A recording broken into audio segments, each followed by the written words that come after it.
Ya, seperti requestnya Pak Bambang ini. Requestnya Pak Bambang untuk mempertajam atau memperdalam tentang pewahyuan ya, dan bagaimana mendapat pewahyuan ya. Karena ini memang penting sekali Pak Bambang ya. Ya.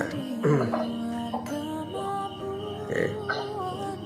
Kita akan pelan-pelan ya belajar, karena kalau di sini bisa tanya jawab Pak, jadi lebih enak, biar lebih tersingkap lagi, dan apa yang tidak kita pahami selama ini bisa Tuhan campur tangan untuk memberikan pewahyuan lebih lagi gitu ya. Kalau ditanya apa, seperti apa sih pewahyuan? Pewahyuan itu adalah petunjuk Tuhan ya, petunjuk yang diturunkan oleh Tuhan kepada para nabi dan rasul-rasulnya gitu ya.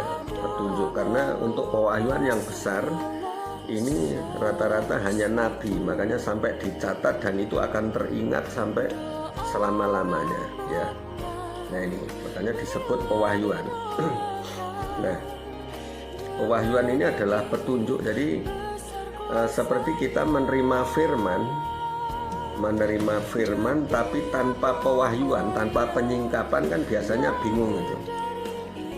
Seperti membaca coba kalau yang kisah-kisah gitu kan gampang dimengerti, tapi coba nanti baca di kitab Daniel, kitab Wahyu, ada kuda warnanya hijau kuning, ini maksudnya apa? Kalau tanpa diwahyukan kita nggak akan ngerti itu ya kan, nggak akan jelas. Nah jadi wahyu adalah satu petunjuk atau penyingkapan, sesuatu yang disingkapkan, dibukakan gitu ya.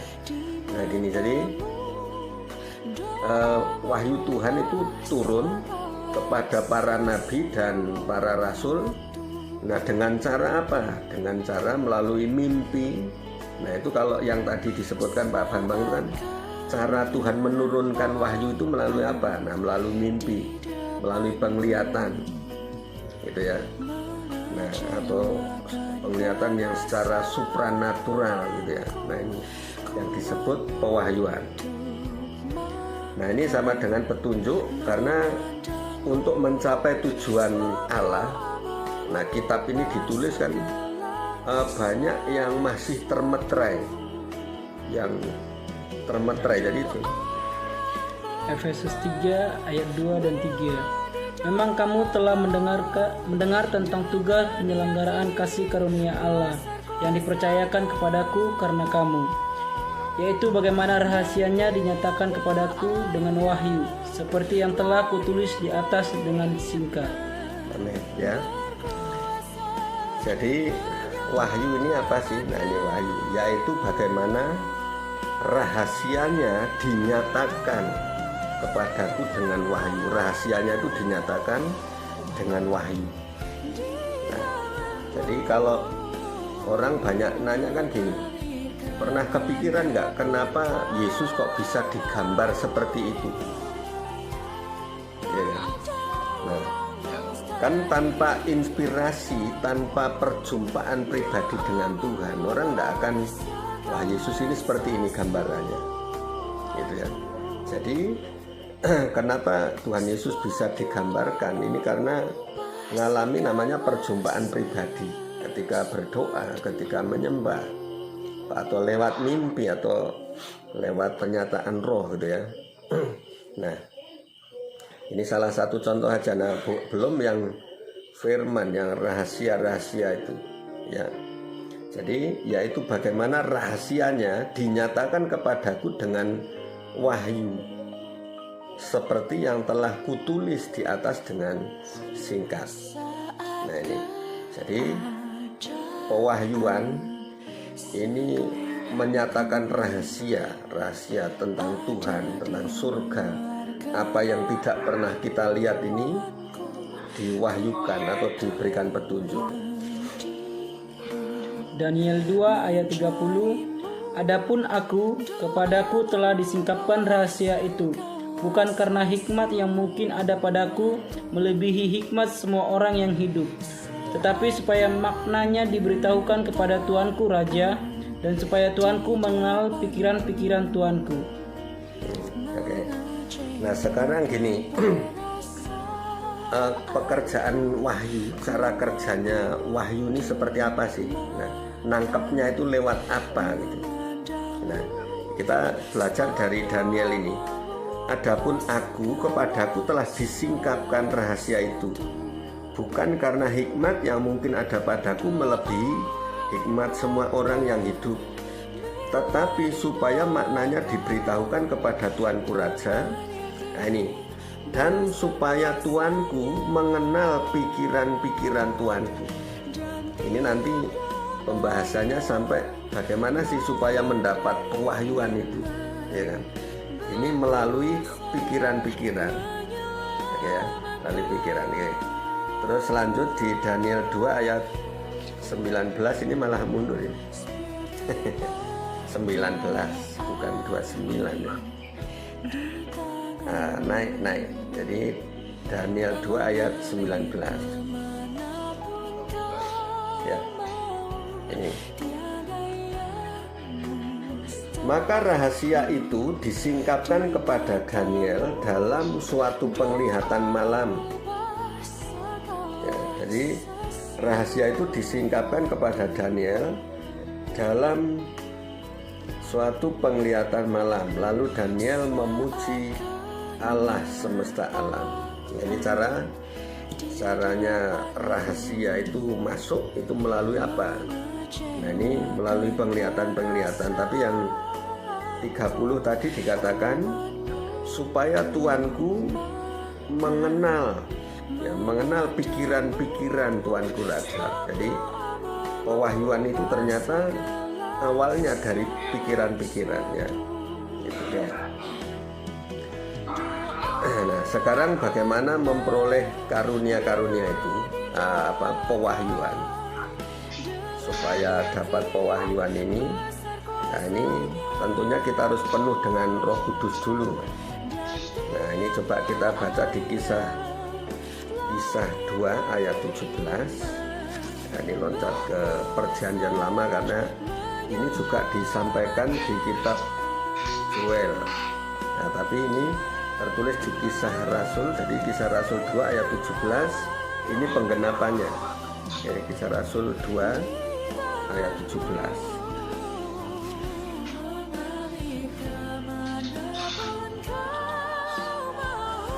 Ya, nah ini ayat 17. Akan terjadi pada hari-hari terakhir, demikianlah firman Allah, bahwa aku akan mencurahkan rohku ke atas semua manusia. Ya, jadi dimulai, aku akan mencurahkan rohku ke atas semua manusia. Maka anak-anakmu laki-laki dan perempuan, akan bernubuat, dan teruna-terunamu akan mendapat penglihatan-penglihatan, dan orang-orangmu yang tua akan mendapat mimpi. Nah ini jadi pewahyuan ini bisa bekerja melalui nubuat, melalui penglihatan, dan melalui mimpi. Karena mimpi itu juga bisa dibilang penglihatan waktu tidur, penglihatan di tempat tidur namanya, gitu ya. Nah ini, nah terus wahyu yang istilahnya yang spektakuler gitu ya. Jadi bukan wahyu yang biasa-biasa. Jadi kalau penglihatan ini ada tuyul, itu yang biasa itu. Ada genderuwo, cuma penglihatan biasa. Nah ini bisa dilatih sebenarnya. Bukan orang Kristen pun nggak punya Roh Kudus pun bisa gitu. Tetapi untuk tingkat wahyu yang spektakuler, ini cuma yang punya karunia nabi dan karunia rasul yang spektakuler. Jadi nggak semua orang. Sampai yang ke-19.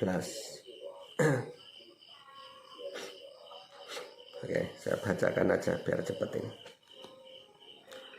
Ini dari Paulus sendiri yang berkata, dan meminta kepada Allah Tuhan kita Yesus Kristus, yaitu Bapa yang mulia itu, supaya Ia memberikan kepadamu roh hikmat dan wahyu untuk mengenal Dia dengan benar. Ini yang pertama. Jadi dengan doa, dengan penumpangan tangan atau berdoa sendiri bisa. Karena kalau Daniel ini dia berdoa sendiri 3 kali bersujudnya. Tapi kalau yang dilakukan para rasul ini rasul ini memintakan, berdoa memintakan ya, dan meminta kepada Allah ya, supaya memberikan kepadamu roh hikmat dan wahyu. Memberikan, jadi meminta supaya jemaatnya ini dipenuhi roh hikmat dan wahyu. Nah, wahyu ini kegunaannya adalah untuk mengenal Dia dengan benar. Jadi mengenal Allah ya, Allah keseluruhan, secara keseluruhan ini dengan benar. Nah, terus ayat 18-nya dikatakan, dan supaya Ia menjadikan mata hatimu terang. Supaya Ia menjadikan mata hatimu terang. Nah, karena ada yang mata hatinya buram. Enggak jelas itu kan.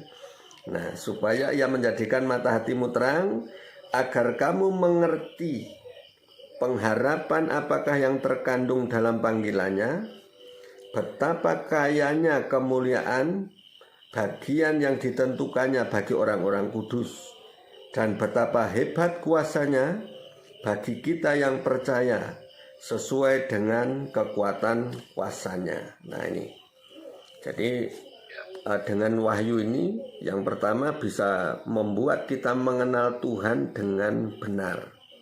Membuat kita mengenal Tuhan dengan benar, karena yang jelas dari Roh Kudus itu yang mengenal Bapa, mengenal Yesus secara pribadi. Dia yang akan memberitahukan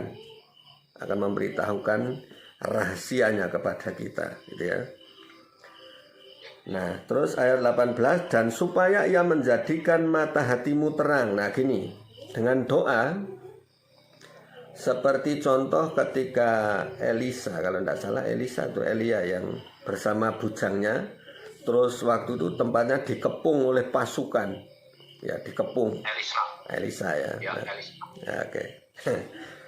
Jadi dikepung oleh pasukan. Dan mereka ketakutan, si bujangnya ini kan ketakutan. Nah, terus kamu tidak lihat yang menyertai kita lebih besar. Nah, waktu itu Elisa berdoa untuk bujangnya supaya membukakan mata hatinya. Akhirnya mata hatinya kebuka, melihat ternyata banyak pasukan berapi, ya kuda berapi. Nah ini Pak, jadi melalui doa ternyata bisa didoakan, bisa. Gitu ya. Nah, itu Islam membuka mata batin gitu Pak ya. Ya. Kalau orang tenaga dalam membuka cakranya. Nah, ya. Membuka cakra. Kalau kita bukanya sementara atau bisa terus Pak ya? Sebenarnya gini Pak, kalau untuk membuka ini kan sekali untuk selamanya. Yang membuat tumpul, yang membuat kita nggak peka lagi ini kan sebenarnya orangnya sendiri. Hanya kan belum ini. Dan Ia menjadikan mata hatimu terang, agar kamu mengerti pengharapan apakah yang terkandung di dalam panggilannya. Betapa kayanya kemuliaan bagian yang ditentukannya bagi orang-orang kudus. Betapa kayanya.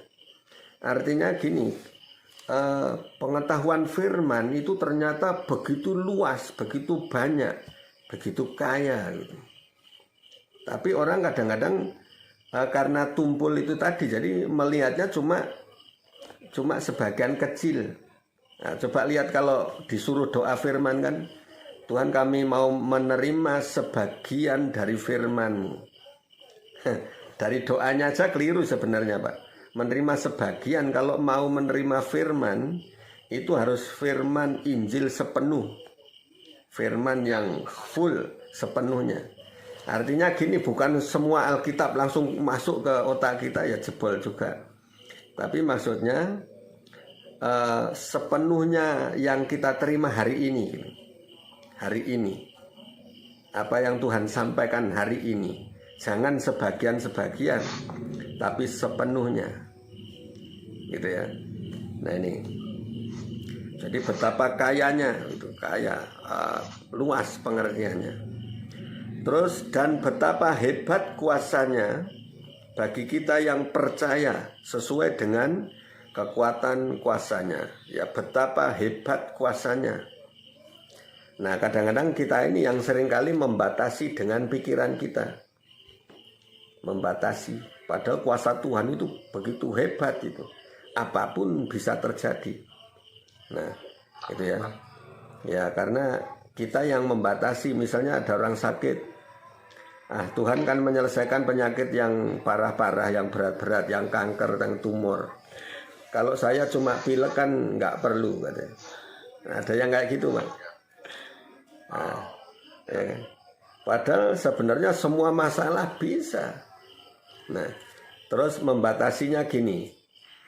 Yang mendoakan kalau cuma Pak Nano aja nggak mungkin lah. misalnya kayak gitu mandang orang itu. Kalau cuma Pak Nano yang mendoakan, nggak mungkin. Saya butuh pendeta yang besar, ya kan? Yang punya gelar gitu. Nah, itu yang membatasi pikiran kita sendiri. Padahal betapa hebat kuasanya. Yang kita lihat adalah Yesusnya yang besar. Nah, juga waktu kita memandang diri kita, Pak. Memandang diri kita cuma dengan pandangan, cara pandang kita sendiri gitu.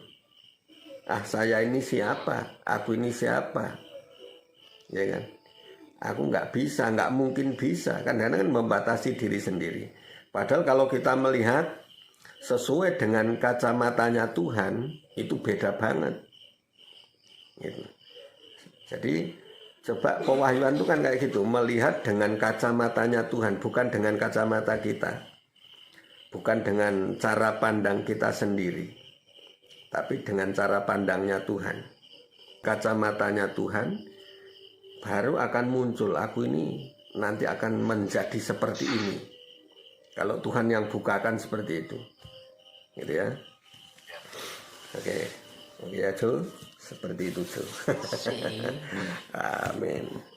Nah, terus bagaimana cara memperoleh lagi ya karunia atau gini. Jadi yaitu dengan cara didoakan yang pertama, atau namanya impartasi kuasa Roh Kudus. Dengan impartasi. Nah, terus ada yang Tuhan sendiri yang mengajar. Ada yang Tuhan sendiri langsung turun, Pak. Jadi kalau ada satu kesulitan, ada penyakit, ada ada sesuatu yang berat yang kita alami, ini mungkin waktunya atau caranya Tuhan untuk melatih kita. Melatih kita. Nah, contoh gini, ada salah satu orang di Ponorogo, Pak. Ini ibu-ibu. Kalau sekarang udah emak-emak malah. Nah, waktu itu gini. Jadi ada ibunya, sudah nenek-nenek, udah umur 85-an lebih lah. Sudah jompo, tidak bisa apa-apa. Nah, terus kan namanya udah umur segitu, pikun juga. Nah, pikun. Terus kalau dibiarkan keluar sebentar aja tahu-tahu ngilang gitu. Akhirnya ibu ini menjaga neneknya ini, menjaga terus. Nah, karena menjaga orang sakit ini kan biasanya bosan gitu, apa yang harus saya lakukan gitu. Nah, ternyata karena untuk mencegah kebosanannya, untuk mengisi kekosongannya, dia membaca Alkitab, berdoa gitu, Pak, tanpa disadari loh itu. Lama-lama memiliki kepekaan dengan Tuhan. Nah, karena itu yang namanya bersekutu dengan Tuhan itu kan sebenarnya simpel aja, sering berdoa dan membaca. Ya, seperti lagu anak sekolah minggu zaman dulu kan. Baca kitab suci, doa tiap hari. Ya kan? Kalau mau tumbuh, pokoknya ingat itu ajalah lagu itu untuk menguatkan kita. Nah, ketika dia berdoa, membaca, baca terus. lama-lama ada kepekaan, jadi sering dengar suara Tuhan. Ya, contohnya gini, simpel-simpel Pak, bukan yang besar-besar tapi sangat bermakna. Saya dengar ini ada pelajaran tersendiri gitu. Waktu itu dia punya anak perempuan juga, anak perempuannya ini nggak mau ngertiin mamanya gitu. Piring kotor apa, pokoknya kerja, habis makan tinggal gitu kan. Nah, terus tiba-tiba itu dia dengar suara kayak gini, hambaku lihat kerak piring katanya, ayo ke belakang kerak piring. Nah, dia nurut gitu, kerak piring. Terus dibisikkan lagi, coba sentuh piring itu, coba suruh sentuh, langsung disentuh kayak gini. Setelah disentuh, apa yang kamu rasakan? Oh, kotor Tuhan, kotor. Nah, terus dia mulai mengajar, begitu juga dengan hatimu. Kalau hatimu kotor, aku tidak mau pakai kamu. Nah, jadi itu satu pengajaran yang simpel tapi maknanya sangat dalam gitu. Jadi waktu disuruh nyentuh, Suti coba pegang piringmu itu, dipegangnya. Apa yang kamu rasakan? Banyak debu Tuhan. Kamu mau makan pakai ini? Saya tidak mau Tuhan. Ya, itu. Demikian juga aku tidak akan mau pakai kamu kalau hatimu kotor seperti ini. Jadi harus dibersihkan. Nah, jadi ada pengajaran melalui hal-hal yang sederhana. Orang kan pengennya itu sesuatu yang hebat, yang wah gitu kan. Padahal firman Tuhan itu kadang-kadang berbicara melalui sesuatu yang sederhana, yang simple gitu. Ya kan? Kalau yang simpel-simpel kayak gini dianggap wah ini bukan pewahyuan namanya. Nah, padahal ini sebenarnya itulah firman Tuhan yang menyingkapkan hal-hal yang sebenarnya besar, cuma dengan cara yang sederhana.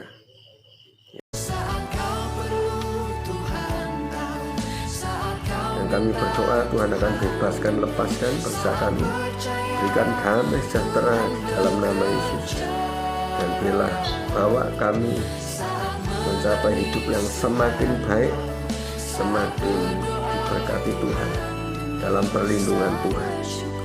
Kami tahu Tuhan keadaan tidak begitu saja berubah, tetapi Tuhan akan mengubah kami untuk menjadi pribadi yang lebih baik, yang semakin berkenan di hadapan Tuhan. Dan kami percaya bangsa kami akan diproses untuk menjadi bangsa yang baik di dalam nama Yesus. Terima kasih Tuhan, nyatakan kasih-Mu, nyatakan kemuliaan-Mu, nyatakan hadirat-Mu, kuasa-Mu, dan kami serahkan bangsa kami demi kemuliaan nama Tuhan Yesus Kristus. Engkau bukakan, singkapkan, wahyukan kepada kami di dalam nama Yesus Kristus. Haleluya, haleluya. Tuhan akan bukakan untuk bangsa kami apa yang akan terjadi, hal-hal yang harus kami persiapkan. Tuhan akan bukakan di dalam nama Yesus. Dari Sabang sampai Merauke, dari pulau-pulau yang kecil sampai pulau-pulau terbesar, sampai kota-kota yang terbesar, Tuhan akan nyatakan kehendak-Mu, rencana-Mu, maksud-maksud Tuhan di dalam nama Yesus. Haleluya, amin Yesus, amin. Oke, gimana yuk? Ada sesuatu? Banyak sih tadi Pak, cuma yang saya tangkap itu kayak banyak orang yang angkat pedang sih Pak. Nanti siap perang ya. Iya, nggak tahu apa. Pokoknya tadi itu kayak copet gitu terus. Terus? Wah itu sih, ya mungkin suruh berhati-hati sih.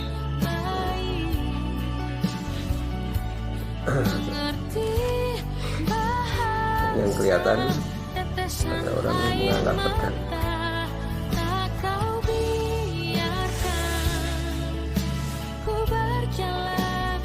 Banyak terjadi peperangan, kekacauan.